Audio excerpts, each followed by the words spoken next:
Hey, folks, welcome to the show. I got to be honest with you. This one here took, I think, about 2 years to get this celeb on the show. He's the sixth president of Community College of Aurora and the most diverse college in Colorado, folks, serving a city of nearly 400,000 people, students from over 60 countries. It's legit, and he's legit. CCA breaking enrollment records, nearly 10,000 students, folks. Mordecai's a real deal, and I just am so honored to have Dr. Mordecai Brownlee. Welcome to the show, my friend. What's going on, brother, man? I'm so sorry it took 2 years, man. My apologies. My wife said no at least a half a dozen times before she said yes, and it's the best thing that's ever happened to me. There you So, go. all right, let's talk shop. You say the greatest threat to higher education isn't disruption. It's Mm, it's misalignment. that's It's right. so walk me through what you mean from where you sit right now.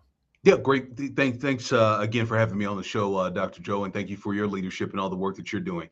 Listen, in business and industry, it is a known understand, and it's a core understanding that where there are system misalignments, not only can you not get product to the people who want it, but you begin to experience waste and loss within the systems. And unfortunately, in higher education, that understanding has not Mm. made it into the everyday bloodlines of our institutions of higher education across the country. We can teach it in the classroom Right, right. for those out there, but now is the time, System theory is a big thing. Don't but just as we agree know, with it. What are there's you doing about it? what you're doing with it. There's theory and then there's applied theory, right? Yeah, And so yeah. it's time now for higher education to apply its own theories in which it teaches. And I think that now is a beautiful time. It will create, as we can understand in business and industry, some disruptions. There will be some change. Things will not necessarily be the same, but it will be better for society. It'll be better for communities. It'll be better for the learners. You walked into a campus that was dropping about 12% enrollment during COVID.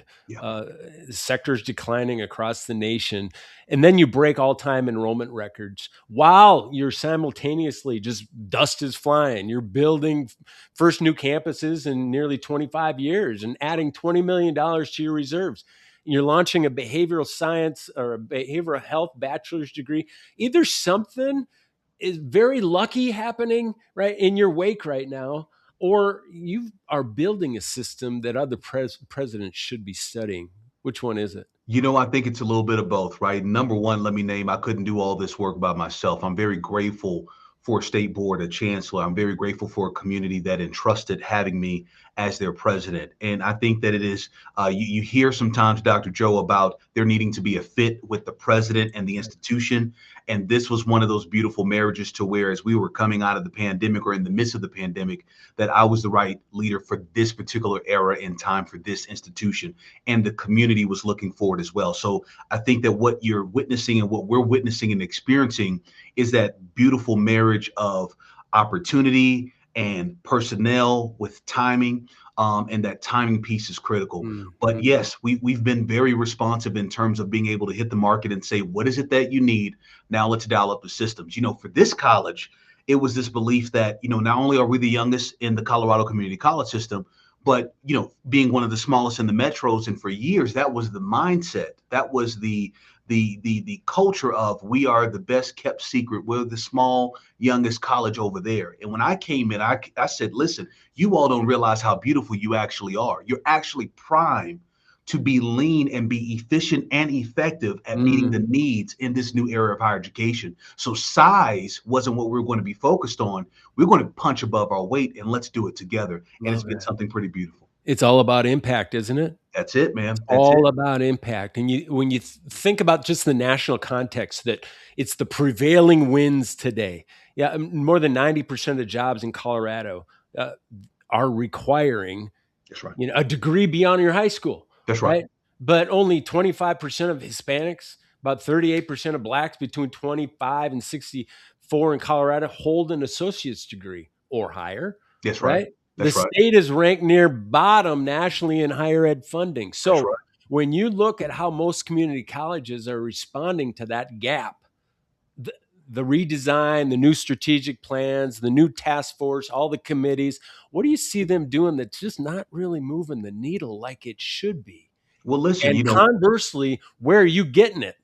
yeah, great question there, Dr. Joe. I would say that we're ranked 48th currently right now in the country in higher ed funding per student.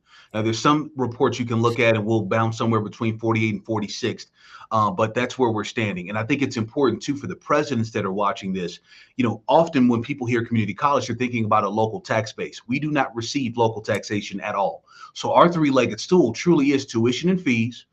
There is what's called state allocation. I can get into this, but essentially state allocation is my head count only at full-time equivalency, FTE, Mhm. and that's all that the state gives me money for. Is not head count. It's not the performance metrics like other states like Texas. No, we're talking about just FTE. And then on top of that, I've got to share that money with some of our rural institutions to help them keep their doors open and to keep doing the great work that they're doing in those rural spaces. The rest of that pie is fundraising.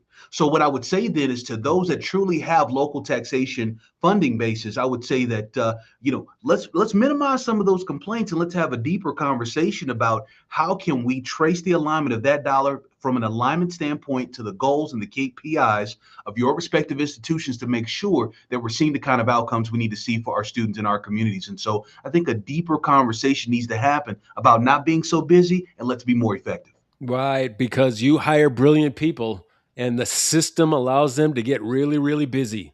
Right? Absolutely. Busy ain't meaning brilliant these days.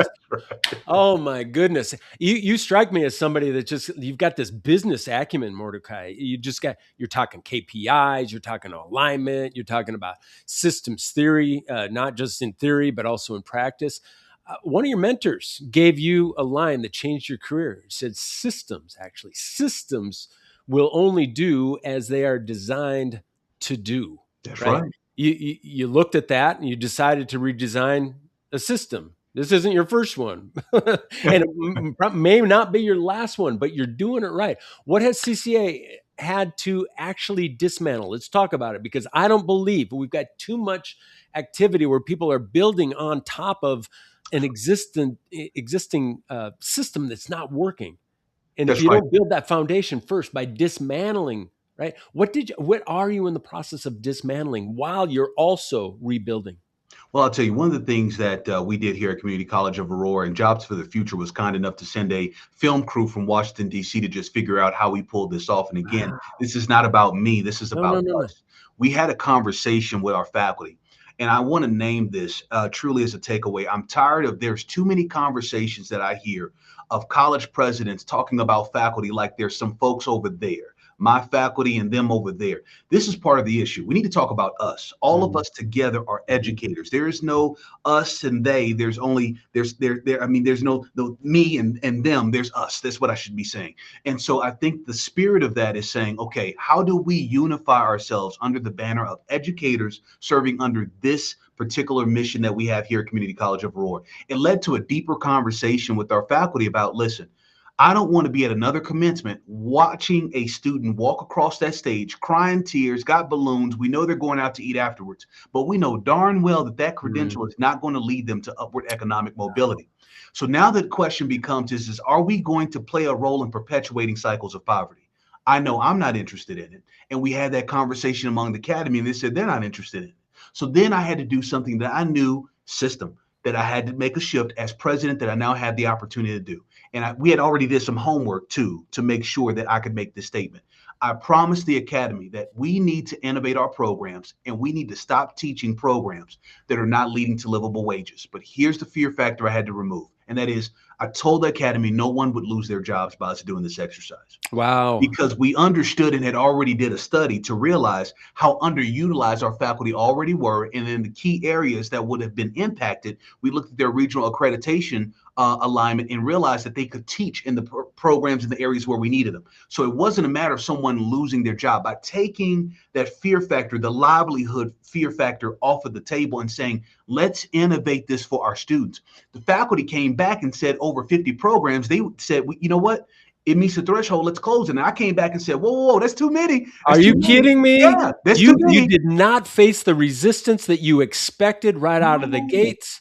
Fear. let me tell you something, that fear is a very serious thing. And when you tell people, when you tell educators the essence of who they are Mhm. and why they got into this work to empower the lives of others, Brilliant. and you say, look, the society has changed.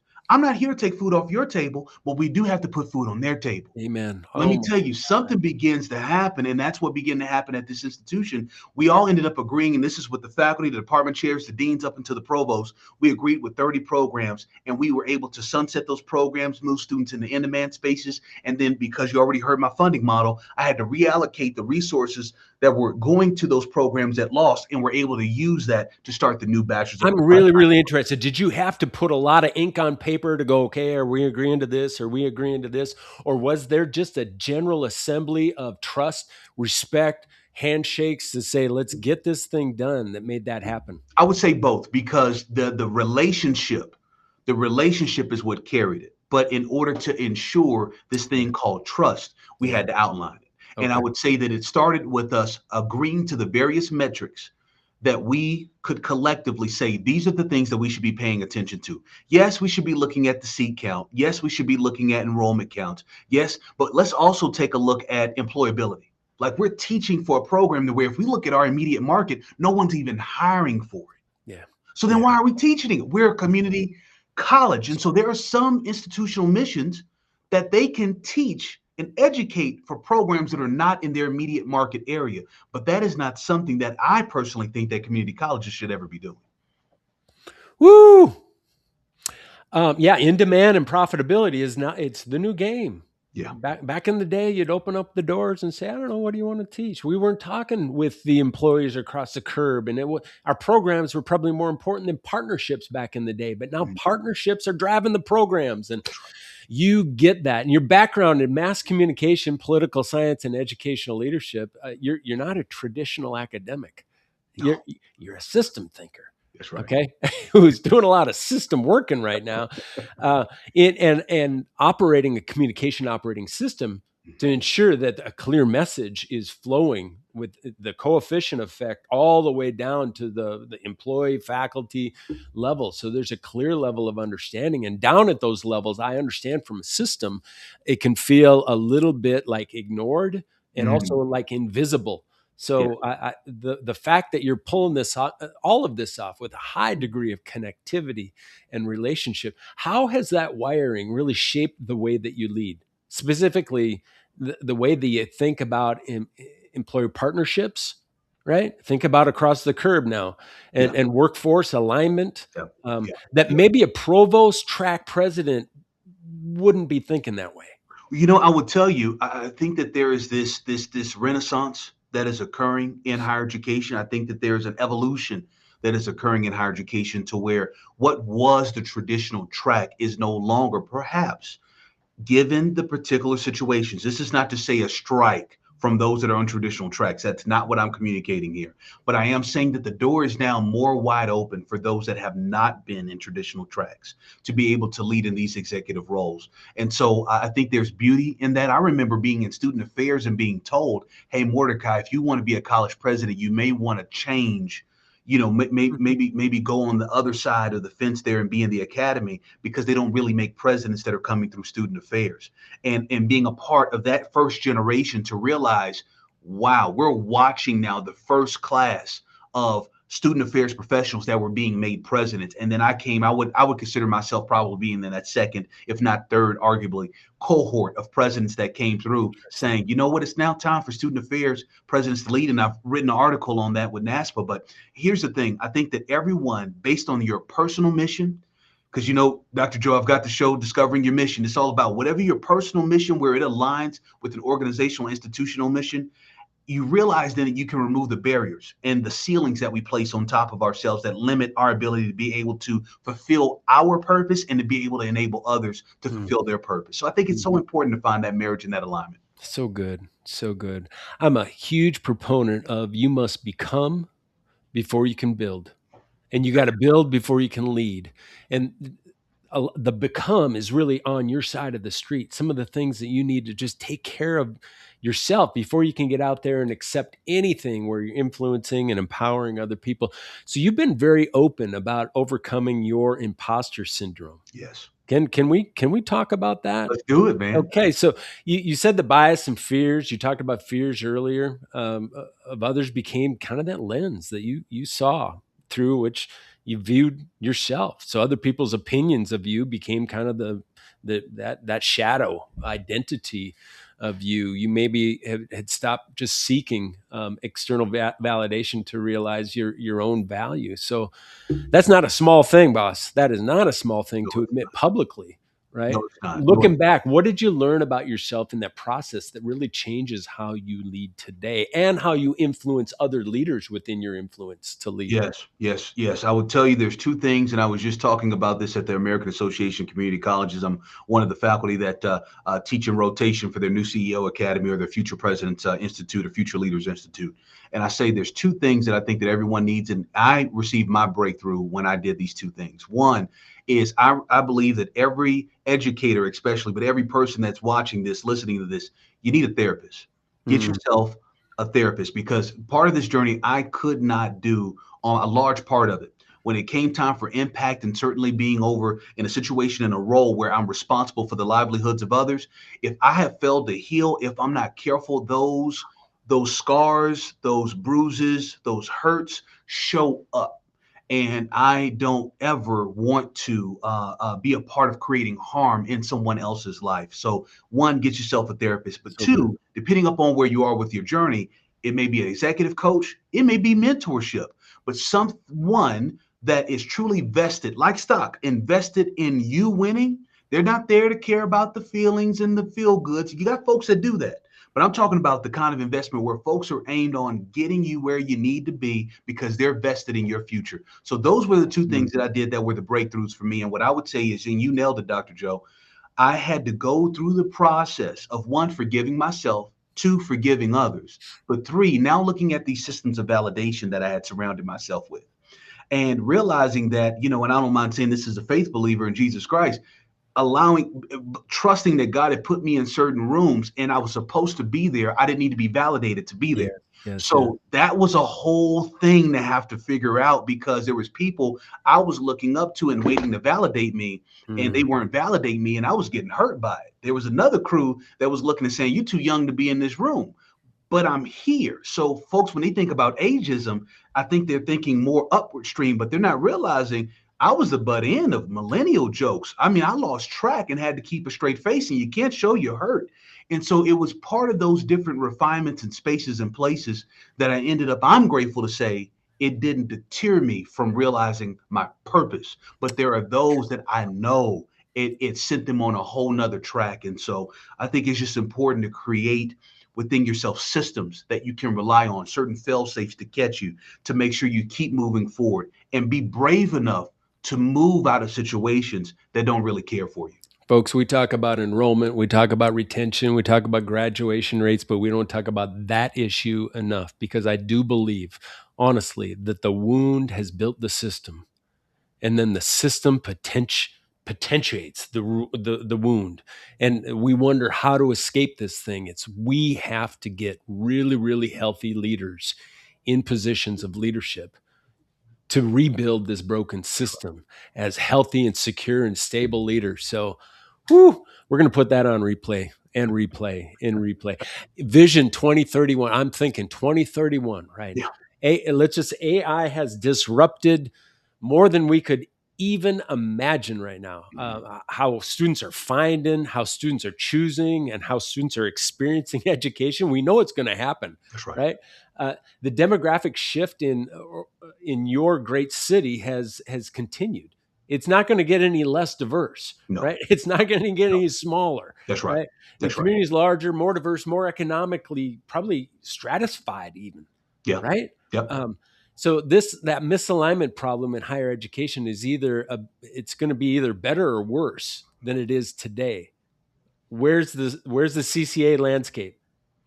What has to be true for it to be the institution that your community needs it to be? It's one key word, and that's responsiveness. But I would say that in order for us to be responsive, we've got to pay attention. I don't want to use data with this broad brush because there's folks that say all day long, I look at the data, I'm a data person. Stop it. What data are you looking at? Because the question then becomes is who you're admitting, who you're serving, what are their zip codes, where are they coming from, what is their story, and then now running that against the data to determine what neighborhoods is that representing, to understand what are the realities that are playing out for that particular neighborhood, for that particular community.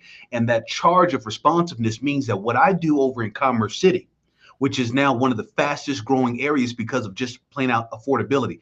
Some people are leaving Aurora and moving to a neighboring Commerce City because it's more affordable. But what Commerce City needs from us is not necessarily what Aurora may need from us, very different than what Centennial may need from us. And so it's just this reality of you got to pay attention to who you're serving, make sure you know the stories of who you're serving, and who are those that you should be serving that you haven't been serving, and what does that charge look like?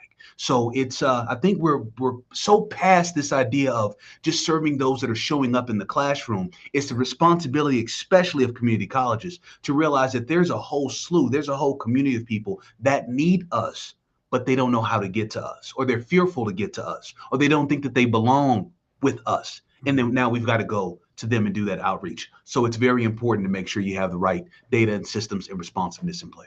You really enjoy what you do, don't you? I love it, man. I can tell. It's just oozing. It's just, and you're otherworldly in terms of just how the work that you've been doing. The data is speaking for itself. But folks, we've got to make sure that this is not Mordecai AI. This is like Mordecai, the real dude right here. So we're going to move into a lightning round. Okay. Okay. If we haven't had fun, we're going to really have fun right now. I want to know, what is a quote that you live by? 2 words: trust God. Oh, that's not a quote. That's just like that's a life mantra right there, right there. How about the worst advice that you've ever received about leading people? That you have to control people. Yeah. Worst advice ever. How about the Leadership best? has nothing to do with control. Best. Turn it. That leadership is caring for people. That's good. That's good. I've had some of the best Mexican food in your community. So, are you green chili, red chili, or do a little A little Christmas? Christmas, man. It's There it almost is. Christmas season. How about this is a tricky one, an unpopular opinion that you're eager to defend? Okay. You know what I'm going to say as a parent, as my wife and Bringing I it being home. parents of younger children, He's the bringing it home. the Okay. I think that it's been interesting to watch other parents that just allow their children to be raised by these screens. Pay Mm. attention to what your child is watching. Pay attention to what's on that iPad and what's on that little tablet. And if they've got internet access, just be intentional. Please be intentional. And I don't know if that's popular or unpopular, but folks need to really pay attention to the inputs that are happening for their children. Is there anything that you've changed your mind about lately? Yeah. Yeah. What I thought about someone. And what I would say to that is that I was observing a situation and I was making up my mind based on that observation, but there was this piece about that I didn't know that was behind the curtain. And I would Mm. say the takeaway to those that are watching and listening, you never really know what's going on in someone's life. And if you're not careful, if you've got to make an assessment, take action on an assessment, do your best to get a full 360 the best that you can. Because if I didn't take the time to really unpack what was happening with them behind the scenes, I would have made the wrong decision. Wisdom. Wisdom. A decision you make 10 times over again, boss. Man, marrying my wife. There we go. There Marrying it my is. wife, man. Money in the bank. Land that plane just right. All right, so you host a podcast, and I'm renting space from you because it's one of the best out there, and you bring in some elite leaders, discovering your mission, right? So I got to ask you, what's yours? Yes, my personal mission statement: Mordecai Brownlee empowers the lives of others and builds systems that empowers the lives of others. He's living on mission, folks. That's it. One word for CCA's future. Exciting. Exciting. I can feel it. Okay, a question you have for me. What's your personal mission statement, Dr. Joe? Oh my goodness. Yeah, it's I battled mission, calling, and it's had so many different iterations. Yeah. But I'm called to love others, Mm, um, and amplify their brilliance, because everybody has something that they're created to be brilliant in. So to love others, amplify their brilliance, and fight for their potential. I love it. That's rich, man. Yeah, That's good. yeah. Wow. This we said 20 minutes, and we're done.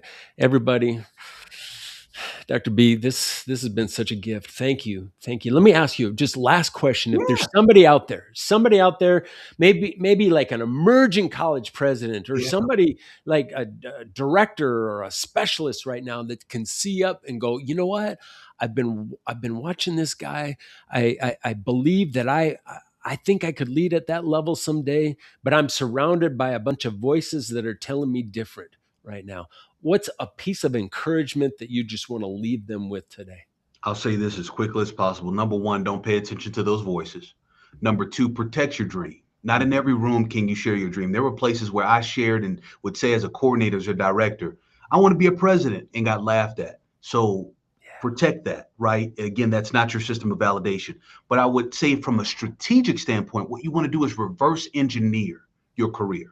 So go on the higheredjobs.com and take a look at the next two tiers. Look at what deans and what's all in their portfolio. Take a look at the directors and what's all in their portfolio, and get you a good scan of the kind of institution that you think you want to serve at. And now begin to chart your trajectory towards getting those things in your Good. portfolio, right? Get real strategic. Don't just look at opportunities and get excited about them, because now we're talking about personal alignment. You heard me through Dr. Joe talk about institutional alignment, but you got to talk about personal alignment, meaning that you also need to be prepared to move and groove, maybe change Mm. locations in order to get that kind of portfolio to get you to where you need to be. Some But tours of duty, right? you You got just some got to tours do to some do it, tours of right? duty. You got to figure out how things are done on the East Coast, on the West Coast, on the South Side, on the West Side, but figuring out what that looks like for you to be able to be a full service when your time comes. I wish we had more time, but we don't. We don't. And we have never had an episode where we've talked so tightly about alignment and Mm, strategy, and seen how those two pieces, they're really lead measures. They're things that that's you right. can That's right. influence across your community, and how, if you do that, the results that you can just expect. So if people want to learn more about your institution, where do they find you? And then where do they find you if they want to Yeah. just, hey, I gotta find you and have a quick conversation? Right. So for Community College of Aurora, ccaurora.edu. Great website, fairly new website. We're really excited about that website. It's been great for us. And then my personal website is ITS Dr. Mordecai, itsdrmordecai.com. We'll put some of that stuff in those notes that they come with the show. So, folks, this is a good one. You're going to want to send this one to a few of your mates out there. That's the show. Peace, friends. Take good care.